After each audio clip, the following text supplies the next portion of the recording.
Lawn Care, back with another video. And today I had a question for you guys. I was wondering if you supported battery or gas in lawn care, basically, because I'm actually switching over to battery from now on. I'm going to be using Ego for all of my tools, and I'm definitely taking advantage of all of the space that it has given me. So I don't actually have a picture of what the old weed eater used to look like when it used to be in the back of my truck, but I can tell you now, actually all of my weed eater and my edger can fit in the back seat of my truck, and that frees up a lot of space, a lot of time, and it's not like I was using the back seat of my truck anyway, so I might as well have put it to use. But yeah, man, that's the question. Are you with gas or are you with battery? Are you not caring? Are you with both?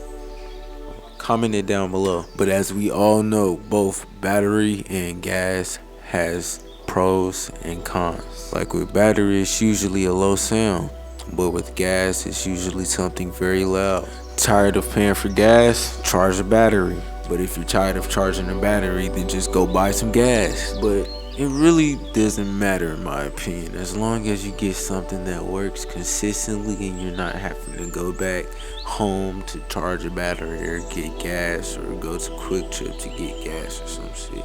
Then you're good. As long as you get something that works all day, then you're straight. Rejection. Do you remember the last time you felt rejected? Was it a guy that never returned a phone call? Or a father that never came around? Was it a boss who overlooked you for a promotion? Or maybe it was someone in your life who never thought you were good enough, no matter what you did to try to impress them. We all know rejection hurts. It stings. It makes us feel like we're not good enough. It causes us to question ourselves and doubt our future. I submit to you that rejection isn't something we should be afraid of. And it sure isn't something that should make us get discouraged, depressed, or work unhealthy amounts of hours just to prove to the world that we are somebody worth loving and paying attention to. Rather, rejection is our friend and not our enemy. I'm going to share 2 ways that we can see rejection in order to leverage those moments of pain to be the greatest catalyst to our success and proof of our value and uniqueness. The first way that we can view rejection is by seeing it as projection, a psychological projection. A psychological projection is when someone subconsciously employs undesirable feelings or emotions onto someone else rather than admitting to or dealing with their own unwanted feelings.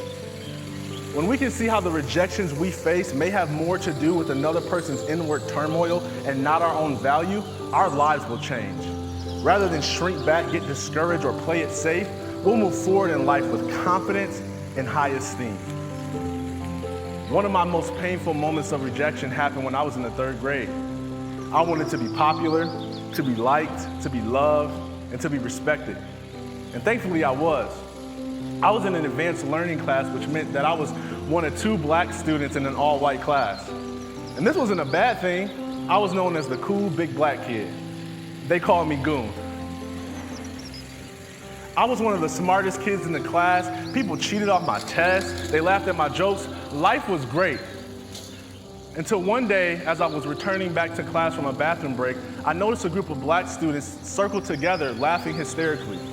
Me being the confident, charismatic, outgoing guy that I was, I decided I was gonna go over to them and get in on the jokes. So I walked over to these students and I said, "Hey y'all, what's so funny?" No one answered. I spoke up. "Man, what y'all over there laughing about?" And just as I was finishing my sentence, one of the guys in the group turned towards me and said, "You're what's funny, white boy." The crowd erupted in laughter, and I, feeling embarrassed, ashamed, and rejected, returned to my class to soon learn that I was known in our school as the black kid that talks and acts white. I allowed that moment of rejection to diminish my confidence and my self-esteem. Rather than celebrate my own uniqueness, I began a long journey of changing who I was to fit in with this black community. I mean, I changed the way that I dressed, the way that I talked, the music I listened to. I even changed the way that I laughed. I started skipping school, selling drugs, and making poor decisions, all because I wanted to gain their approval and their acceptance. And you know what? It worked. They accepted me. They embraced me. I got street cred. But deep down inside, I knew it wasn't me who they accepted. It was who I was pretending to be. And the more they adored this false version of me, the more rejected the real me felt the entire time. You see, I didn't understand that sometimes rejection is projection, a projection of someone's own fears and insecurities onto another person. Those students who made fun of me were deeply insecure. They were unsure of themselves. They were afraid to do anything outside of what their peers thought was acceptable. And because they didn't know how to be their unique selves, they projected their fears and insecurities onto me in the form of mockery and jokes. Because sometimes talking bad about others makes people feel better about themselves. If I would have been able to see their rejection as projection, I would have never taken their jokes personally. I wouldn't have wasted years of my life trying to earn their approval and their acceptance. I would have stayed true to who I was, and I probably would have felt more sorry for them than I was for myself. And I believe that properly handling rejection is a crucial component to ending the rising anxiety, depression, and suicide rates in our nation and world. In fact, one study from the Oxford Handbook of Social Exclusion stated that rejection is both a cause and a consequence of depression. I mean, think about it. Have you ever felt down after you got rejected? Maybe it was a group of coworkers who invited everyone out for drinks after work, except for you. Or what about people who won't invest their money into your vision and dream? Those are situations that cause people to dislike themselves, give up, gain a ton of weight from emotional eating, and binge watch Netflix. But I've learned that we don't have to allow rejection to make us do that crazy stuff. We can leverage our moments of rejections to produce confidence and success. I did. Once I discovered that the rejection I faced in the 3rd grade was actually a projection of those students' own issues, I was able to see the beauty in my own difference.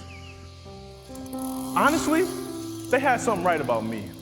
I was the black kid that talked and acted white, and I still am. Being the black kid that talks and acts white has enabled me to be versatile as a speaker and work with people from all different walks of life. I can speak to gang members in the street, and I can speak to executives in the boardroom. I can help addicts live free from addiction, and I can coach elite athletes to discover their purpose beyond sports. The very thing that made them reject me has become a crucial component to my success and has made me effective at helping others. And it's all because I learned to see rejection as projection and figured out how to use it for my good. The second way that we can see rejection is by viewing it as protection. Protection from something or someone that isn't meant to be in our lives anymore. I learned this lesson after life rejected my dreams of playing in the NFL. I went to Central Michigan University on a full-ride scholarship to play Division I football. Sports was the way that I was gonna become rich and famous so that I could buy my parents a house and get all of my family out of poverty. I had so many coaches and players who told me that because of my height, my speed, and my athleticism, that there was no doubt that I would one day play in the NFL. Unfortunately, I ruptured a disc in my back my freshman year, and this injury ended my college career. Life had rejected all that hard work I put in. Rather than view my sports injury as protection from a career path that wasn't the best for me, I took it personal. I felt like life hated me and spit in my face. I felt like the universe despised me and that my value was pretty much nothing without the sport that I loved or the recognition that I got from being an athlete. Rather than let sports go, I did something terrible in an attempt to keep my athlete dreams alive. I signed a liability waiver and rehabilitated my body to once again play Division I football. I put my body through 2 years of drug addiction, pain, and sleepless nights because I couldn't face life on life's terms. No matter how many painkillers I took or how many epidural shots I got in my back, I couldn't avoid the reality that my career was finished. nothing I did to avoid that rejection was working. I was so afraid to face rejection because I felt like it meant that I had no value and no future. I figured that since life completely rejected me and all the hard work that I put in to become a professional athlete, that I didn't just fail, but rather that I was a failure.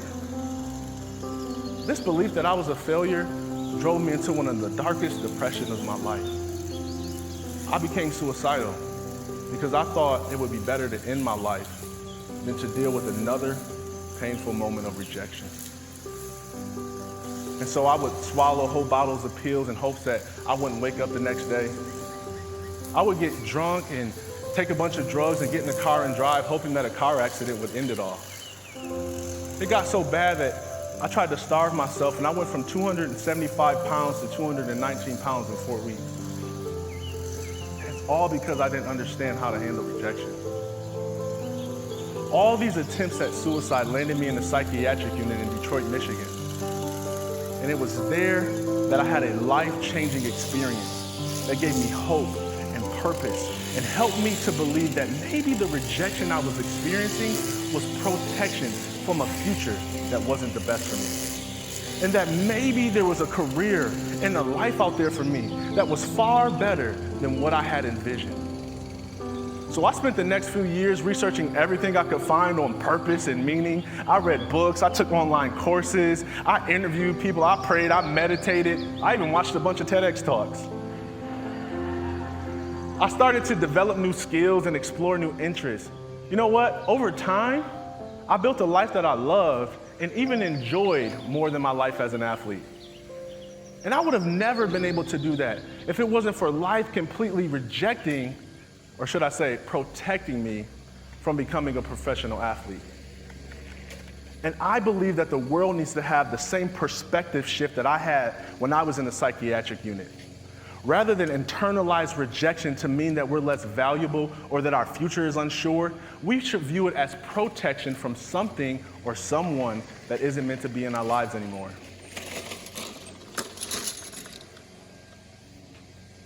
Imagine what would happen if we stopped viewing rejection as a negative, humiliating force, and we started viewing rejection as a necessary development tool and a catalyst for massive success.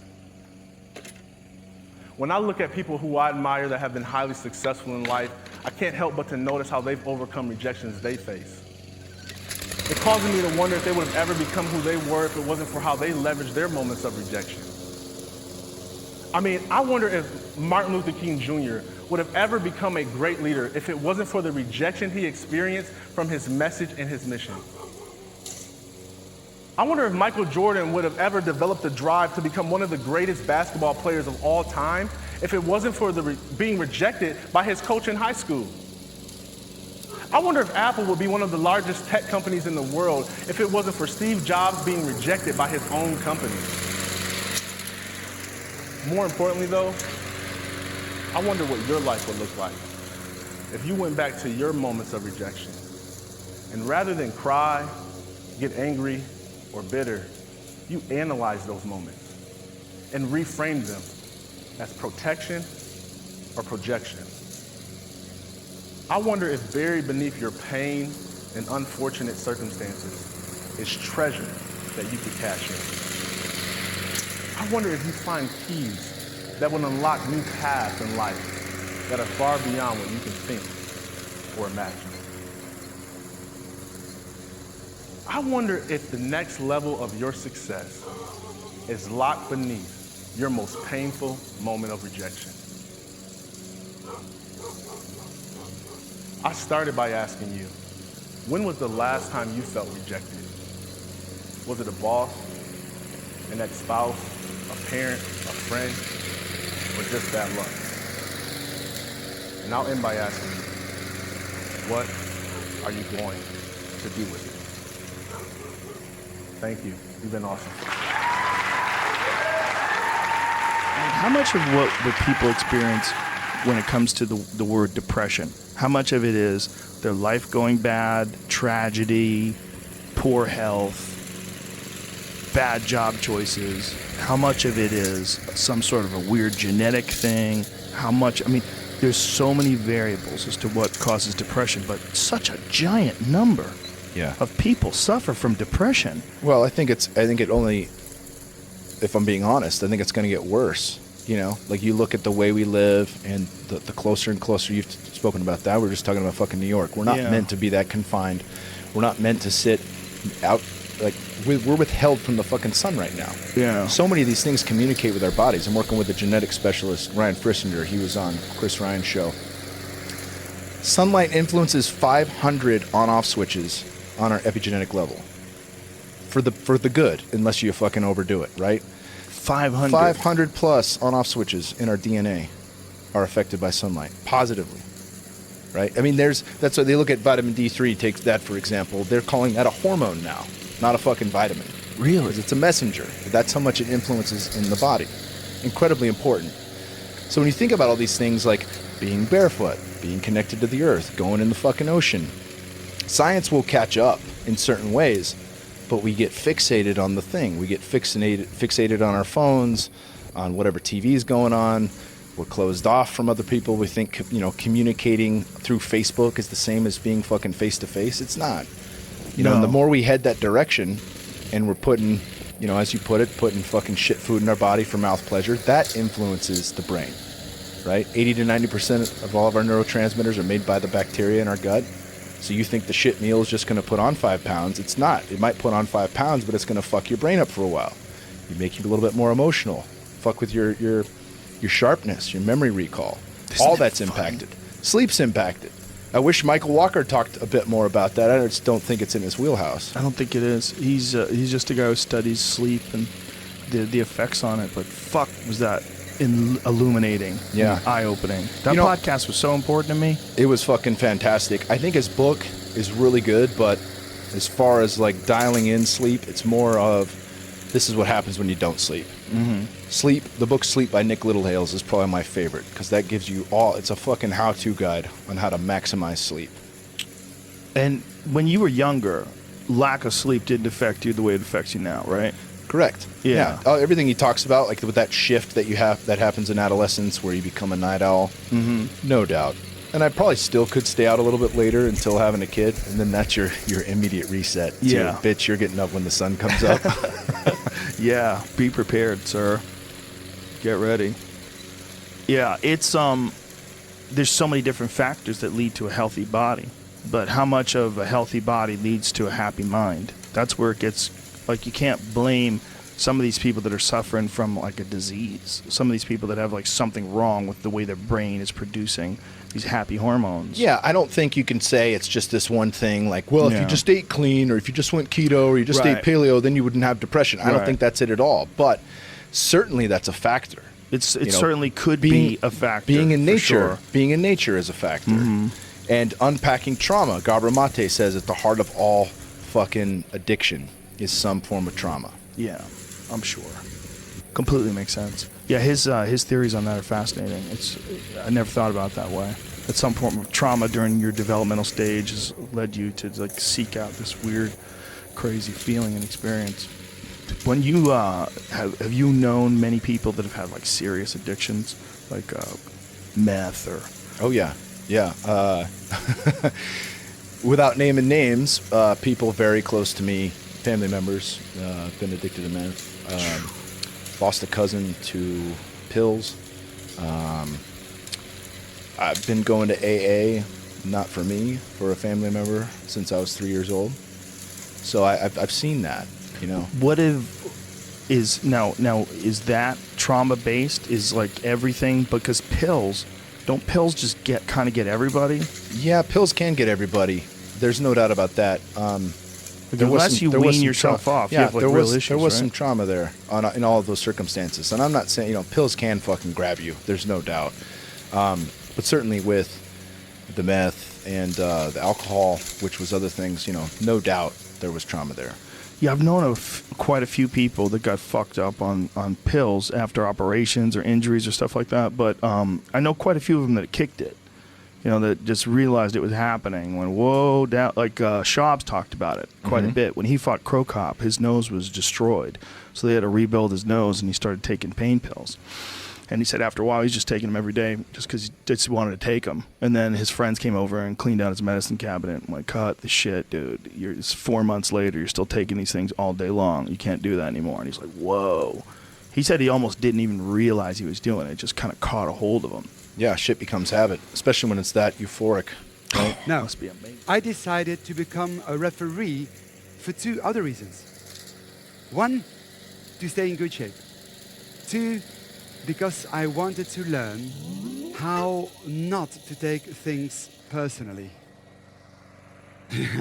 I can see some people nodding. You're probably thinking being a referee is the perfect environment to learn how not to take things personally, isn't it? Because the spectators hardly ever shout encouraging or positive things. No. Oh, what do they shout? Come on, come on. Loser. Are you blind? Yeah, good. As a referee, I'm the scapegoat. Apparently, I'm always wrong. It's always my fault. And I wanted to learn how not to take all this personally. Because I really struggle with this.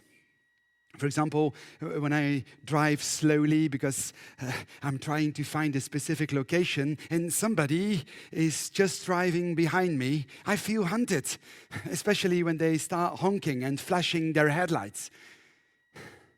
I take it personally. I know I shouldn't, but it just happens. Do you see what I mean? Yeah. Or when somebody cancels an appointment last minute, I get the feeling that I'm not important enough. Again, I take it personally, even professionally. I'm a public speaker, like tonight. This is what I do. I give keynote speeches, and I really like it, as long as I can draw my audience into my story. Because the very moment I see somebody is not paying attention, for example, when somebody is looking at his smartphone, it just happens. I take it personally. Relax, you are safe tonight, don't worry. Feel free to take your smartphones and you can even start talking to your neighbor. I will not take it personally. Why not?